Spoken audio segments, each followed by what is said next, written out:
တရားသိလာတဲ့ပုဂ္ဂိုလ်တွေဟာစိတ်ဓာတ်ကြည်လာလို့ရှိရင်သူတို့ရုပ်တွေဟာကြည်နေတယ်မျက်နာတွေကြည်လင်းတဲ့အေးချမ်းတဲ့မှုံတိုးတိုးမဖြစ်ဘူးเนาะစိတ်ဟာလူဟာ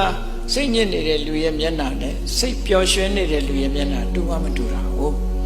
မတူစိတ်ပျော်ရွှင်ပြီးတော့တရားနဲ့ပျော်ရွှင်တဲ့ပျော်ရွှင်မှုဟာကြည်လင်ပြီးအေးမြတဲ့ပျော်ရွှင်မှုကာမဂုဏ်အာယုန်နဲ့ပျော်တဲ့အပျော်ကနောက်ကတောကလိုက်နေတာမြဲတာเนาะအလိုမကြရင်နောက်ကအလိုမကြမှုတွေအမြဲလိုက်တယ်လေအလိုမကြမှုတွေအမြဲလိုက်တယ်အေးဒါကြောင့်မို့လို့တရားပွဲကရတဲ့အကျိုးအမြတ်တကယ်ကိုကြီးမားတဲ့အကျိုးအမြတ်ကိုဒီမိသားစုမှာရလိုက်တယ်တို့တွေလည်းတရားပွဲကအကျိုးအမြတ်တွေရအောင်တို့တွေအာယုံစိုက်ပြီးတော့ချစ်ဆောင်ကြရမှာဖြစ်တယ်လို့ကိုယ်စီသဘောကျပြီးဘုရားမြတ်စွာရဲ့ဒေသနာတရားတော်တွေကိုအလေးထားပြီးလေးစားလိုက်